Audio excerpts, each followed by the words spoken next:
जय राधा माधव कुंज बिहारी गोपी जन वल्लभ गिरिवरधारी यशोदानंदन व्रज जन रंजना यशोदानंदन व्रज जन रंजन यमुना तीरावनचारी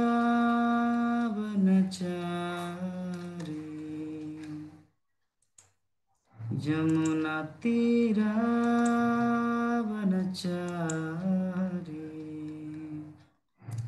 जय राधा माधव कुंज बिहारी जय राधा माधव कुंज बिहारी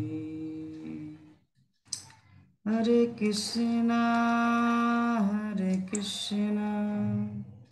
कृष्ण कृष्ण हरे हरे हरे राम राम राम हरे हरे हरे कृष्णा कृष्ण कृष्ण हरे हरे हरे राम राम राम हरे हरे हरे कृष्ण कृष्ण कृष्ण हरे हरे हरे राम राम राम हरे हरे जय राधा माधव राधा माधव राधे जय पंचतत्व पंचतत्व जय पंचतत्व जय गौरनिताय गौरनिताय जय गौरनिताय जय जय प्रभुपाद प्रभुपाद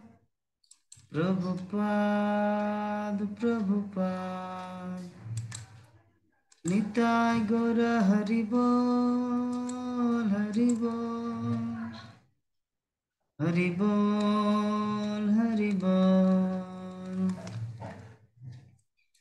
जय हरिनाम संकीर्तन की जगत गुरु शिल प्रभुपाद की अनंत कोटि वैष्णव भक्त बिंद की समवेत गौर भक्त बिंद की निताय गौर ब्रह्मानंदे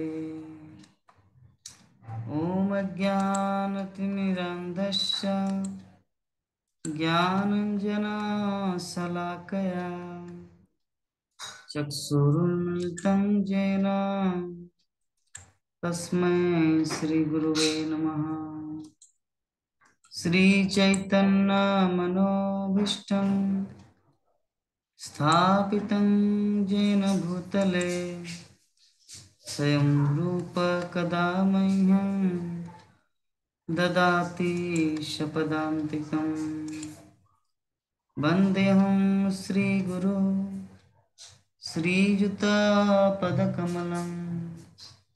श्रीगुरुन् वैष्णवांश्च श्रीरूपं साग्रजातं सहगना रघुनाथान्वितं तं सजीवं साद्वैतं सावधूतं परिजनसहितं कृष्णचैतन्यदेवं श्रीराधा कृष्णपादान् सहगना ललिता श्रीविशाखान्वितांश्च नमो विष्णुपादाय कृष्ण पृष्ठाय भूतले श्रीमते भक्तिवेदांत स्वामी नित्य नामिने नमस्ते सरस्वती देवे गौरवाणी प्रचारिणे निर्विशेष शून्यवादी पाश्चात्य देशतारिणे हे कृष्ण करुणा सिंधु दीनबंधु जगत्पते गोपेश गोपिका कांत राधा कांत नमस्तुते तप्त कांचन गौरांगे राधे वृंदावनेश्वरी वृषभानुसुते देवी प्रणमामि हरिप्रिये तमादिदेवं करुणानिधानं तमालवर्णं श्वेतावतारम् अपार संसार समुद्र सेतु भजामः भागवत स्वरूपम्। श्रीमद् भागवतम प्रथम स्कंद 17 अध्याय श्लोक संख्या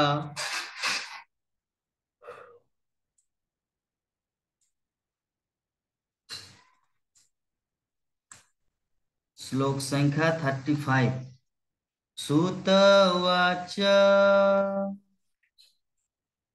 परीक्षितेर्वमादिष्ट सकलिर्जात बेपथु समुद्रताश्रीमाद्भेदं दंडपाणिमिबोद्धतम्।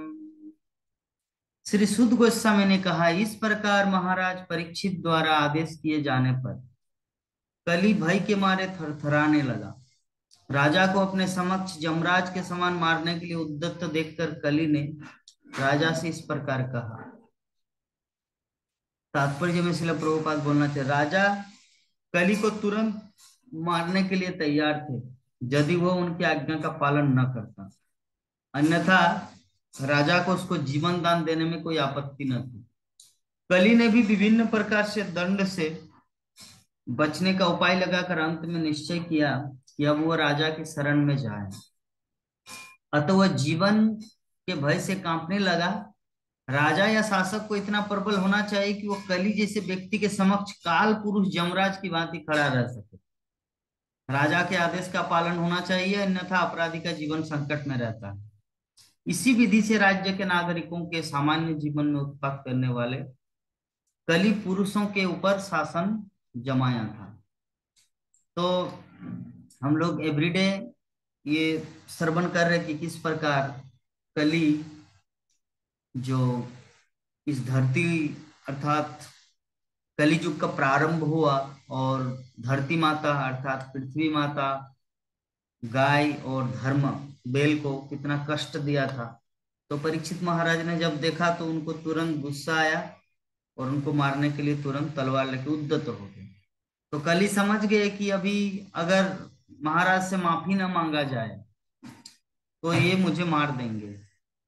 तो मरता क्या ना करता, अभी कली डर के मारे उनके पैर पकड़ लिए और चरण पकड़ने के बाद कली अभी बोलना चालू किया महाराज परीक्षित को। कलिरुवाच यत्र कवाथ वत्सामि सार्वभौम तवाज्ञया लक्ष्ये तत्र तत्रापि तमाते शूरासनम। हे राजा, हे महाराज परीक्षित, मैं आपकी आज्ञा से चाहे जहां कहीं भी रहूं और जहां कहीं भी देखूं वहां केवल आपको ही धनुष बाण लिए देखूंगा। तात्पर्य में श्रील प्रभुपाद बोलना चाह रहे, कली जो ये बोलना चाह रहे इसका मतलब क्या है। कली देख रहा था कि महाराज परीक्षित सारे विश्व के सम्राट थे, अतः वो जहां कहीं भी रहेगा उसे राजा उसी मुद्रा में दिखेंगे, अर्थात उसको मारेंगे, क्योंकि कली का काम है अधर्म बंधु और महाराज परीक्षित का काम है धर्म बंधु। तो जो धार्मिक व्यक्ति होते हैं, जो धर्म पथ में अडिग है, वो कभी भी कॉम्प्रोमाइज नहीं करेगा और अधर्म को साम्राज्य में घुसने नहीं देंगे। तो कली क्या है, उपद्रव के निमित्त था, और महाराज परीक्षित कली जैसे उपद्रवकारियों के दमन हेतु थे। तो अतः कली के लिए तो यही श्रेयस्कर था कि राजा उसे अन्यत्र न मारकर वही मार डालते। हम्म, राजा उसको वही मार डालते। किंतु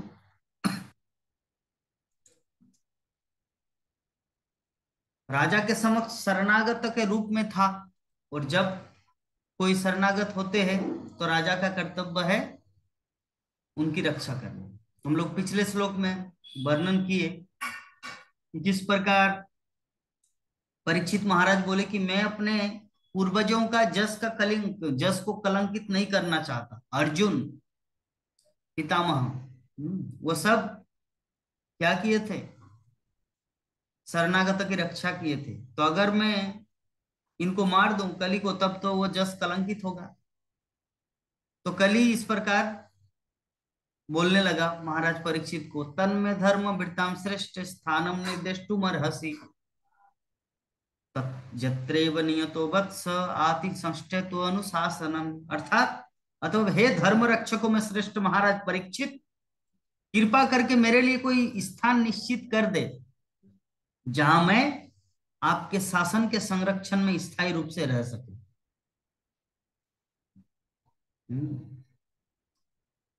तो कली ने महाराज परीक्षित को धर्म रक्षकों में श्रेष्ठ कहकर संबोधित किया, क्योंकि राजा उस व्यक्ति को मारने से रुक गए जिसने उनकी शरण ग्रहण कर ली थी, इसीलिए उसको धर्म रक्षक कहा गया। किसी शरणागत जीव को समस्त सुरक्षा प्रदान की जानी चाहिए, भले ही वो शत्रु क्यों ना हो। यही धर्म का नियम है। अतएव हम कल्पना कर सकते कि भगवान अपने शरणागत व्यक्ति को किस तरह का संरक्षण प्रदान करते होंगे, जो उनकी शरण में शत्रु रूप में नहीं अपितु एक सेवक के रूप में आया। तो भगवान शरणागत की समस्त पापों तथा पाप कर्म के फलों से रक्षा करते हैं।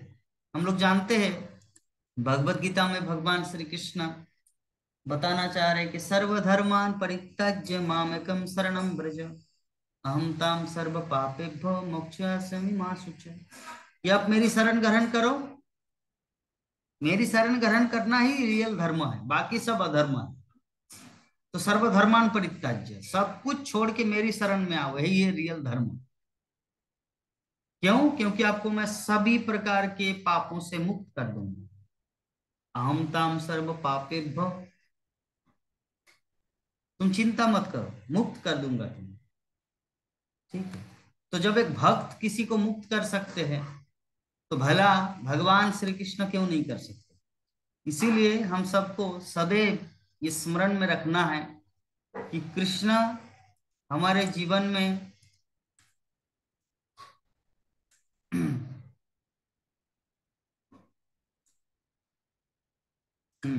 भगवान श्री कृष्ण हमारे जीवन में आए हैं एक सुहृद के रूप में, सुहृदम सर्वभूतानाम। ठीक है। तो सूत गोस्वामी नैमिषारण्य के तट पर ये जो हरि कथा, हरि भक्तों की कथा, परीक्षित महाराज की गाथा जो सुना रहे हैं, सूत गोस्वामी बोलने लगा कि अभ्यर्थितस्तदा तस्मै स्थानानानि कलयो ददो दूतं पानम स्त्रिय सोना जत्रा धर्मश्चतुर्विधा। कि कलियुग द्वारा इस प्रकार याचना किए जाने पर महाराज परीक्षित ने उसे ऐसे स्थानों में रहने की अनुमति दे दी जहां जुआ खेलना, शराब पीना, वेश्यावृत्ति तथा पशुवध होते हो। यहाँ पर इस 4 जगहों में कली रह सकते। तो श्रील प्रभुपाद बोलना चाह रहे कि अधर्म के मूल लक्षण यथा अहंकार, वेश्यावृत्ति, मादक द्रव्य सेवन तथा असत्य भाषण, धर्म के 4 सिद्धांतों, धर्म का 4 सिद्धांत क्या है, तपस्या, स्वच्छता, दया तथा सत्य, ये चारों चीज के विपरीत है ये। तो कली को जिन 4 स्थानों में रहने के लिए राजा ने विशेष रूप से अनुमति दी, वो है क्या है, जहां पे जुआ खेल होता है, कली का स्थान। जहाँ वेश्यालय है, कली का दूसरा स्थान। जहाँ पे शराब पिया जाता है, कली का चौथा स्थान। और जहाँ पे कसाई घर अर्थात पशुओं की हत्या की जाती है, बेचा जाता है, ये चौथा स्थान कली का।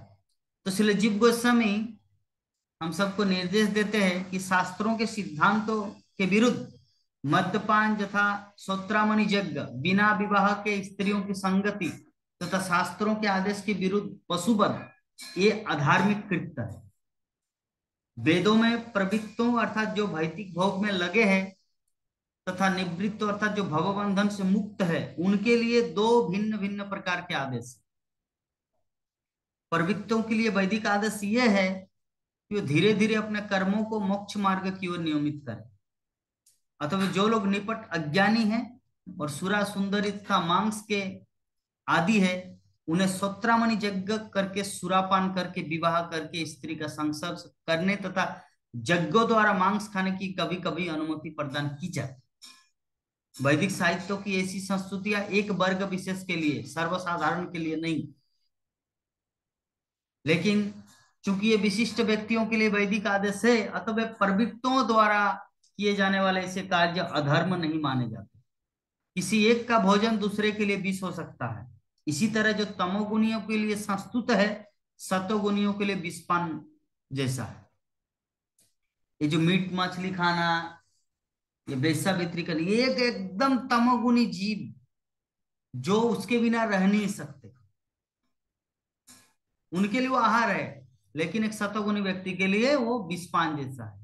अतएव इसलिए जीव गोस्वामी हमें पुष्टि करते हैं कि किसी वर्ग विशेष के लोगों के लिए शास्त्रों की संस्तुतियों को कभी अधर्म नहीं मानना चाहिए, लेकिन वस्तुतः ऐसे कार्य अधर्म है और उन्हें कभी प्रोत्साहन नहीं देना चाहिए। शास्त्रों की संस्तुतियां ऐसे अधर्म को बढ़ावा देने के लिए नहीं है, अपितु कर्मशः अधर्म को धर्म के पथ की ओर अग्रसर कराने के निमित्त। ये जो वैदिक साहित्य में कहा गया है मीट मछली खाना चाहिए, तमोगुण, माँ काली का पूजा देखिए, रात 12 बजे के अंदर वन के अंदर पशु, ये सब क्या है? धर्म पथ को कंट्रोल करने के लिए। कहने का अर्थ है अधर्म को धर्म में कन्वर्ट करने के लिए।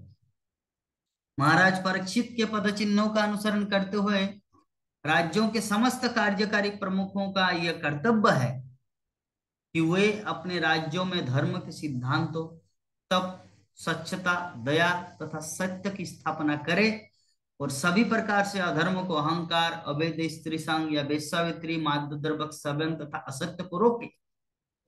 और अच्छा तो यही होगा कि कली को दूध, सुरापान, वेश्यावृत्ति तथा पशुवध होने वाले स्थानों में भेज दिया जाए, यदि ऐसे स्थान विद्यमान हो। जो लोग इन अधार्मिक आदतों से ग्रस्त है, उन्हें शास्त्रों के आदेशों से सुपथ पर लाया जाए।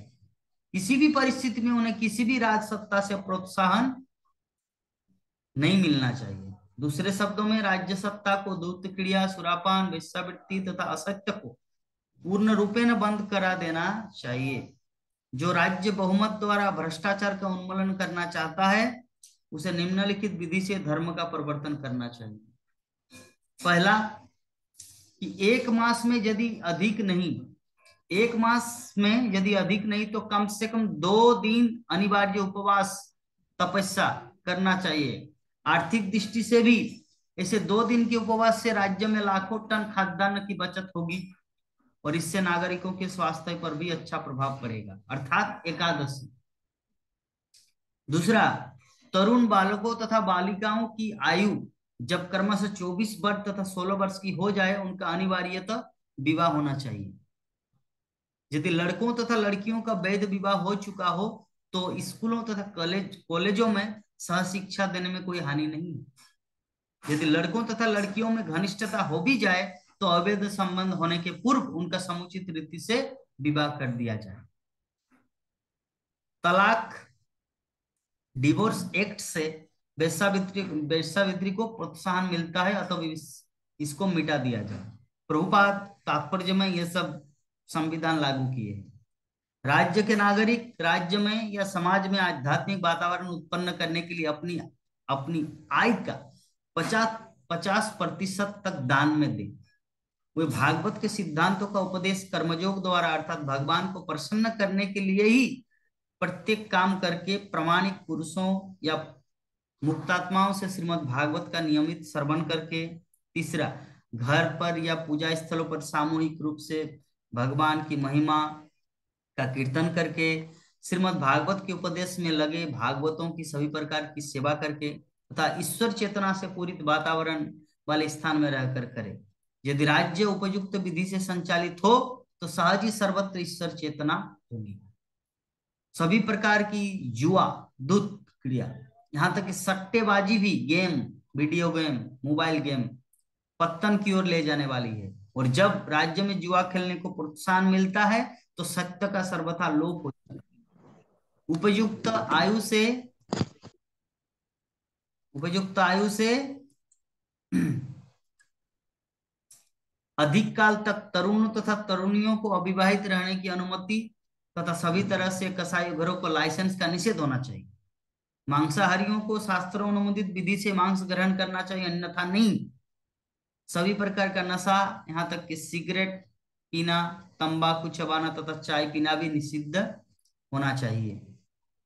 ठीक है, तो कल ही इस प्रकार एक के बाद कुछ ना कुछ बोलने जा रहे हैं कि पुनश्च याचमानाय जातुरूप मदात् प्रभु ततो न मृतम मदम कामं रजो बैरम च पंचमम। कि कली ने जब कुछ और याचना की, 4 स्थान तो मांगे लिए, कली मतलब महाराज परीक्षित ऐसे उसको गिफ्ट में दे दिया, तो कली ने और एक याचना की, तो राजा ने उसे उसी स्थान में रहने की अनुमति प्रदान की जहां सोना उपलब्ध हो, गोल्ड। क्योंकि जहां जहां स्वर्ण होता है वही वही असत्य, मद, काम, ईर्षा तथा बेमनुष्य रहते हैं। ठीक है, इसलिए प्रभुपाद तात्पर्य में लिखते हैं कि यद्यपि महाराज परीक्षित ने कली को रहने के लिए 4 स्थानों में रहने की अनुमति दे दी, किंतु उनके राज्य में ऐसे स्थानों को ढूंढ पाना कठिन था। क्योंकि महाराज परीक्षित के शासनकाल में ऐसे स्थान कहीं भी नहीं थे। अतः कली ने राजा से कुछ ऐसा देने के लिए याचना की जो व्यवहारिक हो और उसके कपट कार्यों के काम आ सके। इस प्रकार महाराज परीक्षित ने उसे उस स्थान में रहने की अनुमति दे दी जहां सोना रहता है, क्योंकि जहां सोना होता है वहां उपयुक्त चारों वस्तुएं पाई जाती। क्या? अतिरिक्त बैर, बेमनस्य। इस तरह कली स्वर्ण मानकीकृत हो गए। श्रीमद् भागवत के अनुसार सोना असत्य भाषण, मादक द्रव्य सेवन, वेश्यावृत्ति, ईर्षा तथा शत्रुता को प्रोत्साहन देता है। यहाँ तक कि स्वर्ण मानक विनिमय तथा मुद्रा भी बुरे होते हैं। स्वर्ण मानक मुद्रा भी असत्य पर आधारित है, क्योंकि मुद्रा सुरक्षित सोने के समकक्ष नहीं रहती। इसका मूल सिद्धांत झूठा है, क्योंकि मुद्रा नोटों को वास्तविक सुरक्षित स्वर्ण से अधिक मात्रा में जारी किया जाता है। अधिकारियों की इस कृत्रिम मुद्रास्फीति से राज्य की अर्थव्यवस्था का दुरुपयोग होता है। बुरे धन या कृत्रिम मुद्रा नोटों के कारण वस्तुओं के दाम कृत्रिम रूप से बढ़े जाते हैं। बुरा धन अच्छे धन को बाहर निकाल फेंकता है। अतः कागज मुद्रा के स्थान पर असली सोने के सिक्के विनिमय हेतु प्रयुक्त होने चाहिए। इससे सोने का दुरुपयोग बंद हो जाएगा। स्त्रियों के स्वर्ण आभूषण गुण के अनुसार नहीं अपितु भार के अनुसार काउंटर पर बेचे जाए। इससे काम, ईर्षा तथा शत्रुता को प्रोत्साहन नहीं मिलेगा। जब सिक्कों के रूप में वास्तविक स्वर्ण मुद्रा होगी तो असत्य, वेश्यावृत्ति इत्यादि को जन्म देने में सोने का प्रभाव स्वतः रुक जाएगा। फिर भ्रष्टाचार विरोधी मंत्रालय की जरूरत नहीं रह जाएगी, जो वेश्यावृत्ति तथा असत्य का ही दूसरा नाम है। अमुनि पंच स्थानानि ही धर्म प्रभव कली उत्तरेयन दत्तानि नेव सत्तन्निदेशकृत। इस प्रकार उत्तरा के पुत्र महाराज परीक्षित के निर्देश से कली को उन 5 स्थानों में रहने की अनुमति, परमिशन मिल गया। इस प्रकार कलियुग का समारंभ स्वर्ण के मानकीकरण से हुआ। अतः विश्व भर में असत्य, नशा, पशुवध तथा वेश्यावृत्ति का बोलबाला है और बुद्धिमान लोग भ्रष्टाचार को भगाने के लिए इच्छुक है। ऊपर इनसे बचाव की विधि बताई गई और इस प्रकार हर एक व्यक्ति सुझाव से लाभ उठा सकते हैं। तो श्रील प्रभुपाद हम सबको ये चीज बताना चाह रहे हैं, सरकार को भी बताना चाह रहे हैं कि सुधर जाए, अन्यथा कली, एक्चुअली संसार में जितने सारे प्राणी हैं कली सबको ग्रसित कर चुके हैं। सभी थोड़ा बहुत मात्रा में कली द्वारा ग्रसित है। अथेतानी न सेवेत बुभुसु पुरुष कचित विशेषतो धर्मशीलो राजा लोकपति गुरु। अतः जो कोई भी विशेष रूप से जो राजा, धर्मोपदेशक, जननेता, ब्राह्मण तथा सन्यासी जो अपनी भलाई चाहती है, भलाई चाहते उन्हें उपयुक्त चार अधार्मिक कार्यों के संपर्क में कभी नहीं आना चाहिए। चार अधार्मिक, जो कोई भी संसार में जो उपदेशक का काम करना चाहते हैं, भागवतम का प्रवचन करता है, सन्यासी है, ब्रह्मचारी है, ब्राह्मण है, जननेता है, लीडर है, उनको इस चार चीजों से दूर रहना है। क्या? मदपान, मांसाहार, जुआ, नशा और अवैध संग, ये चार चीज से दूर रहना है। ब्राह्मण अन्य सभी धर्मों के, अन्य वर्णों के धर्मोपदेशक होते हैं और सन्यासी सभी वर्णों तथा आश्रमों के गुरु होते हैं। उसी प्रकार राजा तथा जननेता भी समस्त लोगों के भौतिक कल्याण के लिए उत्तरदायी होते हैं। अथवा उन्नति की इच्छुक धर्मवेत्ता तथा उत्तरदायी लोगों को, अथवा उन्हें जो अपना अमूल्य मनुष्य जीवन बर्बाद नहीं करना चाहते, अधर्म के सिद्धांतों से, विशेष रूप से स्त्रियों के साथ अवैध संबंध से बचना चाहिए। यदि कोई ब्राह्मण सत्यवादी नहीं है तो ब्राह्मण होने के उसके सारे अधिकार तत्काल व्यर्थ एवं निर्मूल हो जाते हैं। यदि सन्यासी का किसी स्त्री से अवैध संबंध हो जाता है तो तभी से उसका सन्यासी कहलाने का अधिकार झूठा हो जाता है। इसी प्रकार यदि राजा तथा जननेता अनावश्यक रूप से अहंकारी है या उसे मदपान तथा धूम्रपान की लत है तो लोक कल्याण, हाँ, लोक कल्याण के कार्य करने के अयोग्य ठहरता है। सच्चाई सभी धर्मों का मूल सिद्धांत है। सत्य मानव समाज के चार प्रकार के अग्रणी अर्थात सन्यासी, ब्राह्मण, राजा तथा जननेता की परीक्षा उनके चरित्र तथा गुणों के आधार पर की जानी चाहिए। किसी को गुरु या समाज का स्वामी स्वीकार करने के पूर्व उसे चरित्र की उपयुक्त कसौटियों से में परखना चाहिए। ऐसे जननेता भले ही शैक्षिक योग्यता में कम हो, लेकिन उन्हें चार अयोग्यताओं अर्थात जुआ, मद, वेश्यावृत्ति तथा पशुवध के दूषणों से सर्वथा मुक्त होना चाहिए। वृषस्य नष्टां स्त्रीन् पादान् तपस्वोचम दयामिति प्रतिसंधस्सा महिंच समवर्धयत्। तत्पश्चात राजा ने धर्म रूप बेल के विनष्ट पैरों को पुनः स्थापित किया और आश्वासन देने वाले कार्यों से पृथ्वी की दशा में काफी सुधार किए। तात्पर्य में श्रील प्रभुपाद बोलना चाह रहे कि कली के लिए विशेष स्थान नियत करके महाराज परीक्षित ने उसे एक तरह से छला, चीट किया। कली धर्मरूप बेल तथा गाय रूप पृथ्वी की उपस्थिति में वे अपने राज्य की सामान्य स्थिति का आकलन कर सके। अतः उन्होंने बेल के 3 पांवों को पुनः स्थापित करने की तुरंत व्यवस्था की। ये पांव थे तप, स्वच्छता तथा दया। सत्य तो ऑलरेडी था धर्म के पास, और विश्व भर के लोगों के सामान्य लाभ के लिए उन्होंने स्वर्ण भंडार को समाज में स्थायित्व लाने के लिए प्रयुक्त किया। सोना निश्चित रूप से असत्य, मद, वेश्यावृत्ति, शत्रुता तथा हिंसा को जन्म देने वाला है, किंतु सुजग राजा या जननेता अथवा ब्राह्मण या सन्यासी के मार्गदर्शन में वही सोना धर्म रूप बेल के लुप्त पांवों को फिर से स्थापित करने में प्रयुक्त किया जा सकता। सोना अगर भगवान की सेवा में न लगे तो वो कली का रूप माना जाता है, लेकिन अगर उसे कृष्ण के चरणों में या कृष्ण के शरीर में, कृष्ण के विग्रह में अगर अच्छी तरह से विभूषित किया जाए तो वो भक्ति बन जाता है। तब महाराज परीक्षित ने अपने पितामह अर्जुन की भांति कली की तुष्टि के लिए रखे सारे अवैध सोने को एकत्र किया और श्रीमद् भागवत के उपदेश अनुसार उसे संकीर्तन यज्ञ में प्रयुक्त किया। जैसा कि हमने पहले सुझाव दिया है, संचित धन के वितरण के लिए इसके 3 भाग करने चाहिए। 50% भगवान की सेवा के लिए, 25% परिवारजनों के लिए तथा 25% निजी, प्राइवेट, खुद पर्सनली आवश्यकताओं के लिए। आय का 50% भगवान की सेवा के लिए संकीर्तन यज्ञ के माध्यम से समाज में आध्यात्मिक ज्ञान के प्रसार हेतु व्यय करना सर्वोच्च मानवीय करुणा का प्रदर्शन होगा। सामान्यतः विश्व के लोग आध्यात्मिक ज्ञान के विषय में, विशेष रूप से भगवत भक्ति के विषय में अंधकार में रहते हैं। इस संसार के लोग भक्ति के बिना सभी अंधकार में, अतः भक्तिमय सेवा के क्रमबद्ध दिव्य ज्ञान का प्रसार करना सबसे बड़ी दया है इस संसार में। जो विश्व के प्रति प्रदर्शित की जा सकती है। जब प्रत्येक व्यक्ति को अपने संचित सोने का 50% हिस्सा भगवान की सेवा में अर्पित करने की शिक्षा दी जाएगी, तो निश्चय ही तप, स्वच्छता तथा दया स्वतः पीछे पीछे आएंगे और इस तरह धर्म के खोए हुए तीनों पांव स्वतः स्थापित हो जाएंगे। जब पर्याप्त तप, स्वच्छता, दया तथा सत्य होगा, तो पृथ्वी माता पूर्णतः तुष्ट होंगी और कली को मानव समाज के ढांचे में घुसपैठ करने का कोई अवसर प्राप्त नहीं हो सकेगा। ठीक है, तो इस प्रकार आज का जो हमारा श्लोक था, ये वर्णन हम लोग किए कि परीक्षित महाराज कॉम्प्रोमाइज करके किस तरह कली को भी सेटल किया और साधु पुरुषों की भी रक्षा की एक साथ में।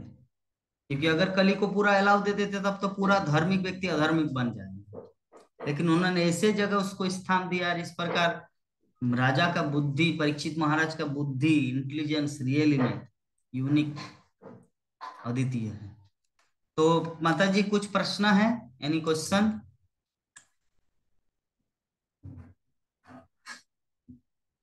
ठीक है, नहीं प्रभु जी, पूरा सुने भी नहीं, तब यूट्यूब में सुने नहीं। ठीक है, चलिए तब वांछा कल्पतरु करते हैं। वांछा वंशा कल्पतरुभ्यश्च सिंधु च भयेव कृपा च सिन्धुभ्यो पतितानां च पतितानां पावनेभ्यो वैष्णवेभ्यो नमः। हरे कृष्णा कृष्णा कृष्णा हरे कृष्ण कृष्ण हरे हरे, हरे राम राम राम हरे जय हरे। जगत गुरु शिल प्रभुपाद की जय ग्रंथराज श्रीमद् भागवत महापुराण की जय अंत कोटि वैष्णव भक्त बिंद की जय समवेत गौर भक्त बिंद की जय। काय गौर प्रेमानंदे। हरि हरि बोल, हरि हरि बोल।